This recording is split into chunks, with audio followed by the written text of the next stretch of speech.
പാർട്ടിയിൽ നിന്ന് പുറത്താക്കിയാൽ നിങ്ങൾ എവിടെ ഇരിക്കുന്നു അങ്ങനെ എന്തോ ചോദ്യം വന്ന് അപ്പോഴേ പറഞ്ഞ് ഞാൻ മധ്യത്തിലിരിക്കും. ഇനി മധ്യത്തിലിരിക്കാൻ സ്പീക്കർ സമ്മതിച്ചില്ലെങ്കിൽ തറയിലിരിക്കും എന്ന് പറഞ്ഞു.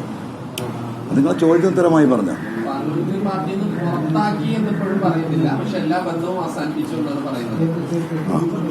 ബന്ധം അവസാനിപ്പിച്ചു എന്ന് അദ്ദേഹം പറഞ്ഞാൽ അവസാനിച്ചല്ലോ. അത് അദ്ദേഹമല്ലേ തീരുമാനിക്കേണ്ടത്. പാർട്ടിയുടെ സംസ്ഥാന സെക്രട്ടറി അദ്ദേഹമല്ലേ അതിന് തീരുമാനം പറയേണ്ടത്. അങ്ങനെ പറഞ്ഞിട്ടുണ്ടെങ്കിൽ ഞാനത് കേട്ടില്ല കേട്ടോ സാജിദ്, ഞാനത് കേട്ടില്ല എന്ന് പറയാം. ഞാനൊന്ന് കിടക്കായിരുന്നു.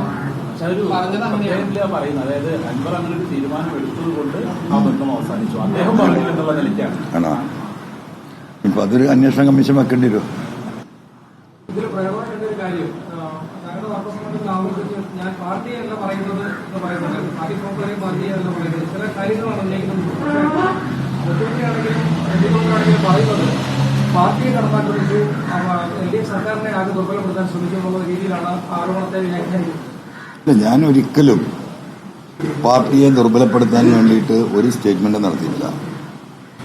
ഈ പാർട്ടിയുടെ നിലനിൽപ്പ് തന്നെ ചോദ്യം ചെയ്യപ്പെടുന്ന രീതിയിൽ കേരളത്തിലെ പോലീസിംഗ് പോയിക്കൊണ്ടിരിക്കുന്നു. പാർട്ടിയുടെ സാധാരണക്കാരായ പ്രവർത്തകർക്ക് സാധാരണ ജനങ്ങളുടെ വിഷയവുമായി ബന്ധപ്പെട്ട് പോലീസ് സ്റ്റേഷനിൽ പോകാൻ കഴിയുന്നില്ല. ഒരു പൊളിറ്റിക്കൽ ലീഡർ എങ്ങനെയാണ് ഉയർന്നു വരിക? ഒരു പൊളിറ്റിക്കൽ പാർട്ടിയുടെ ബേസ് എന്താണ്? ഞാൻ തുടക്കത്തിൽ പറഞ്ഞ കാര്യമാണ്. കോൺഗ്രസിന് ഇവിടെ വോട്ടുണ്ട്. സ്വാതന്ത്ര്യസമര ചരിത്രം അവർ പറയുന്നുണ്ട്, അതിന് കുറച്ച് വോട്ടുണ്ട്. നെഹ്റു കുടുംബത്തിന്റെ വോട്ടുണ്ട്. മുസ്ലിം ലീഗിന് അവരുടെ മുസ്ലിം സമുദായത്തിന്റെ വോട്ടുണ്ട്. BJPക്ക് ഹൈന്ദവ സമുദായത്തിന്റെ വോട്ടുണ്ട്. കേരള കോൺഗ്രസിന് ക്രിസ്ത്യൻ സമുദായത്തിന്റെ വോട്ടുണ്ട്. കമ്മ്യൂണിസ്റ്റ് പാർട്ടിക്കുള്ള വോട്ട് എന്ന് പറയുന്നത് എന്താ?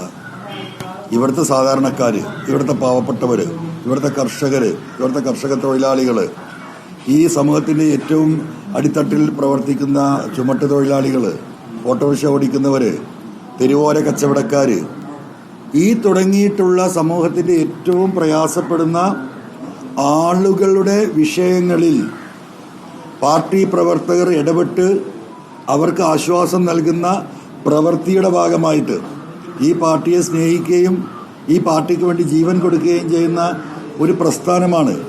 അതാണ് കമ്മ്യൂണിസ്റ്റ് പാർട്ടി. ആ പാവപ്പെട്ടവരെ സഹായിക്കാൻ വേണ്ടി പ്രവർത്തിക്കുന്നത് ഈ പറയുന്ന ലോക്കൽ ലീഡേഴ്സാണ്. അവർക്ക് ഗവൺമെന്റിൽ ഒരു സേ ഇല്ല. അവർക്ക് പഞ്ചായത്ത് ഓഫീസിൽ പോയി പഞ്ചായത്ത് സെക്രട്ടറിയോട് ഒരു ലൈഫ് പദ്ധതിയുടെ വീടിന് അർഹതപ്പെട്ട ഒരു വ്യക്തിക്ക് അത് കൊടുത്തത് ചോദ്യം ചെയ്യാൻ പാടില്ല. വില്ലേജ് ഓഫീസിൽ പോയി ഈ പറയുന്ന വില്ലേജ് ഓഫീസർമാർ കാണിക്കുന്ന അനീതിയെ ചോദ്യം ചെയ്യാൻ പാടില്ല. പോലീസ് സ്റ്റേഷനിൽ ഈ പറയുന്ന ഒരു ബൈക്ക് പിടിച്ചാൽ 3 സഖാക്കളാണെങ്കിൽ ആ 3 ആളെ പേരിൽ FIR ഇടുന്ന സ്ഥിതിവിശേഷം എന്താണെന്ന് പോയി ചോദിക്കാൻ യാതൊരു അർഹതയില്ല. അങ്ങനെ ചോദിച്ചാൽ അവരെ പോലീസ് കേസിൽ കൊടുക്കുന്ന അവസ്ഥ ഈ നാട്ടിൽ. എത്ര സഖാക്കളുടെ പേരിൽ കേസെടുത്തു? അപ്പോൾ ആ ഒരു വിഷയം, പൊതുവായിട്ടുള്ള വിഷയങ്ങളിൽ പാർട്ടി ഓഫീസിൽ പാവങ്ങളെ കത്തുമായി വരും, ഇന്നും വരുന്നുണ്ട്. ആ പ്രശ്നങ്ങൾ പരിഹരിച്ചു കൊടുക്കാനാണ് പാർട്ടി സെക്രട്ടറി അവിടെ ഇരിക്കുന്നത്. ആ വരുന്ന വ്യക്തിയുടെ ഒരു പ്രശ്നം പരിഹരിച്ചു കൊടുക്കുന്നതോട് കൂടിയിട്ട് എന്തായി?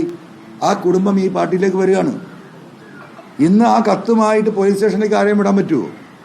ഇപ്പം നിലമ്പൂർ അങ്ങാടിയിൽ പോലീസ് സ്റ്റേഷൻ നിങ്ങൾക്കറിയാം.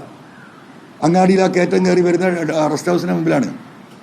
അവിടെ ആളുകൾ നിൽക്കുന്നുണ്ടെങ്കിൽ, ഒരു വിഷയവുമായി ബന്ധപ്പെട്ട് ആളുകൾ നിൽക്കുന്നുണ്ടെങ്കിൽ അതിൽ ഓട്ടോറിക്ഷയിൽ പോകുന്ന പാർട്ടി സെക്രട്ടറി ഇങ്ങനെ തിരിഞ്ഞിരിക്കുകയാണ്. എന്താ അറിയോ? ഈ സാധുക്കളെ കണ്ടാൽ സഖാവെ ഒന്ന് ഇറങ്ങുമെന്ന് പറഞ്ഞാൽ ഇറങ്ങേണ്ടി വരും. ഇറങ്ങിയ നാണക്കേടാണ്, നടക്കൂല. പാർട്ടി ഓഫീസുകളിൽ ആളുകൾ പൊതുപ്രശ്നവുമായി വരാതായി. എപ്പോഴും ആളുണ്ടായിരുന്നു പാർട്ടി ഓഫീസുകളിൽ ഇത്തരത്തിലുള്ള വിവിധ പ്രശ്നങ്ങളുമായി വന്നിട്ട്. അപ്പോൾ നിലമ്പൂർ അങ്ങാടിയിൽ ഒരു പ്രശ്നം നടക്കുന്നത് പറഞ്ഞാൽ എന്താണ് അവിടെ നടക്കുന്നത് എന്ന് അന്വേഷിച്ച് പോയിരുന്ന സഖാക്കള് അവിടെ പോയി പെടാതിരിക്കാൻ ഓട്ടോറിക്ഷ എടുത്ത് ഇടവഴി വഴി പോകുന്ന ഞാൻ കാണുകയാണ്. പാർട്ടിയുടെ ഏരിയ സെക്രട്ടറി പോലീസ് സ്റ്റേഷനിൽ വിളിക്കുകയാണ്. ഹലോ സാർ, CI സാറല്ലേ? സുഖാണ് സാർ, കുറേ ദിവസമായി മിണ്ടിയിട്ട്. പിന്നെ ഒരു ഓട്ടോറിക്ഷ പിടിച്ച പ്രശ്നം, പാവപ്പെട്ട സഖാവാണ്, എന്തെങ്കിലും ഒരു വിട്ടുവീഴ്ച അല്ലേ? ഈ സ്ഥിതിയായിട്ട് എത്രയായി? ഇതാ ഞാൻ ചൂണ്ടിക്കാണിച്ചത്.